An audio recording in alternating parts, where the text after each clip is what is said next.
प्रिय चाषी भाई और भौणी माने शारद धान चाष पई आरंभरू वैज्ञानिक पद्धति रे चाष करबा अत्यंत जरूरी अटे।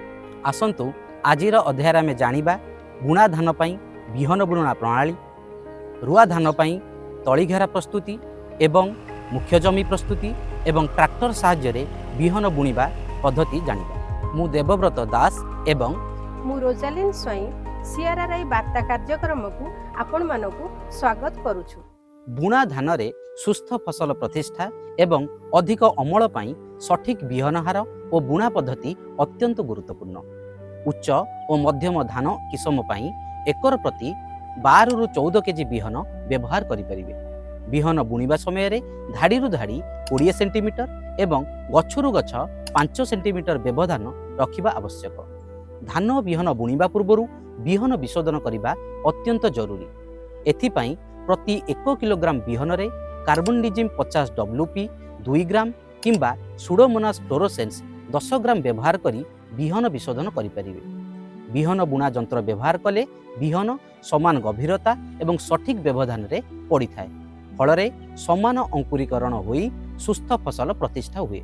जदि बिहन बुणा यंत्र उपलब्ध न थाए तेबे हाथरे मध्य धाड़ी धाड़ी करी समान व्यवधान बिहन बुणी पारिबे। रुआ धान पई तळीघरा प्रस्तुतिर समय आसी जाइछि।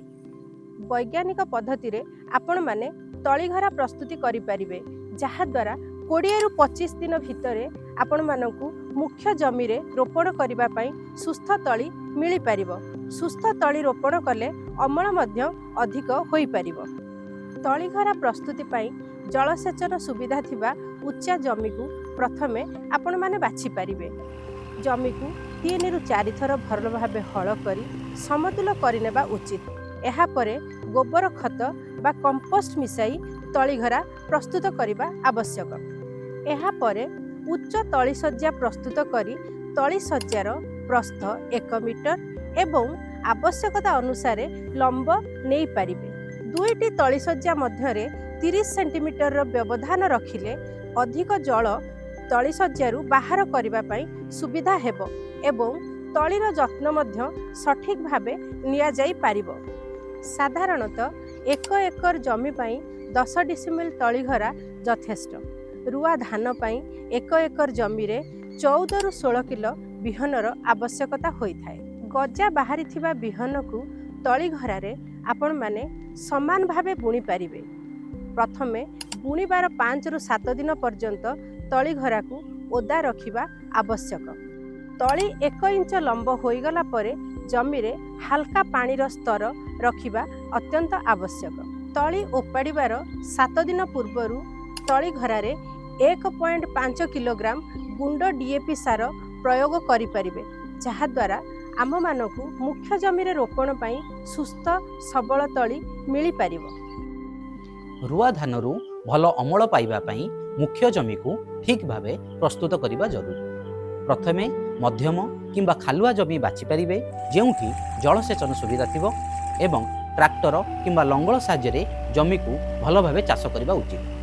प्रथम चाष समय रे एकर पिछा 2 टन गोबर खत किंबा कंपोस्ट प्रयोग करी माटी रे भल भावे मिसाइबा आवश्यक। एहा परे 7 रु 10 दिन व्यवधान रे 2 थर कादुओ चाष करि परिबे। एहा द्वारा घास नियंत्रण हेबा संगे संगे फसल पाई खाद्य सारर उपलब्ध मध्य रहिता।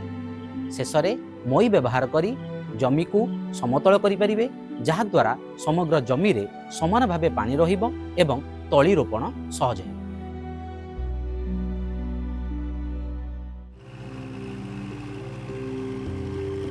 वर्तमान आमे देखिबा बुणा धान बा डायरेक्ट सीडेड राइस पई सीड प्लांटर रो व्यवहार।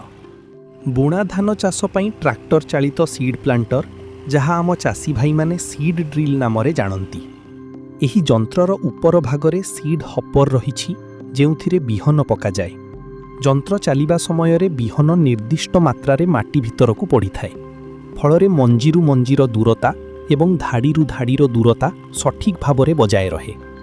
यह एक ट्रैक्टर चालित जंत्र, जहा द्वारा अल्प समय रे बड़ अंचल रे धान बुणा जाई पारे। यह बिहन संचय करने सहित श्रमिक खर्च को मध्य अनेक कमाई देई थाए। सीड प्लांटर व्यवहार पूर्वरु कौन करिवे?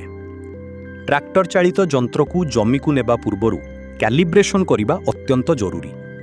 कैलिब्रेशन द्वारा आपण निर्धारण करि परिबे जे 1 एकर किंबा 1 हेक्टर पई केते बिहन पडुछि। जदि कैलिब्रेशन न करा जाए तेबे आवश्यकता ठारू अधिक बिहन पड़ी पारे। एथिरे बिहनर अपचय हेबा सहित फसलर घनता बढ़ी उत्पादन उपरे प्रभाव पड़ी पारे। एही कैलिब्रेशन केवल धान पाई नुही, गहम, बिरी, चना भली अन्यान्य फसल पाई मध्य करिबा आवश्यक। बुणा धान पाई बिहन हार। सीड प्लांटर व्यवहार कले एकर प्रति 12 रु 15 केजी बिहन पर्याप्त होइथाय एवं बुणा खर्च प्राय 800 रु 1000 टंका खर्च होइथाय।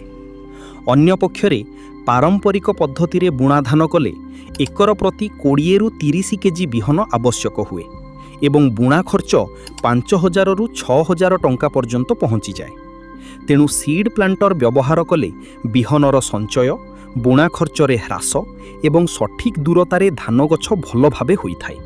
फलरे धान गछ अत्यधिक घन हुए नाही एवं फसलर उत्तम वृद्धि सह अधिक अमल हुए। बुणार गभीरता।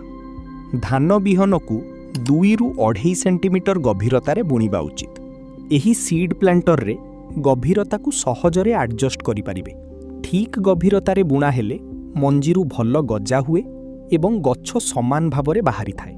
बुणा धान पई ट्रैक्टर चालित सीड प्लांटर व्यवहार कले बिहनर संचय हुए, श्रमिक खर्च कमे, समय बंचे, समान दूरतारे बुणा हेबारु फसलर वृद्धि भल हुए, जलवायु अनुकूल एवं लाभजनक धान चाष संभव हुए। तेणु कृषक बंधु माने एही स्मार्ट कृषि आपणैबा द्वारा खर्च कमिबा सहित उत्पादन मध्य बढ़ी थाए। आज पई एतिकी।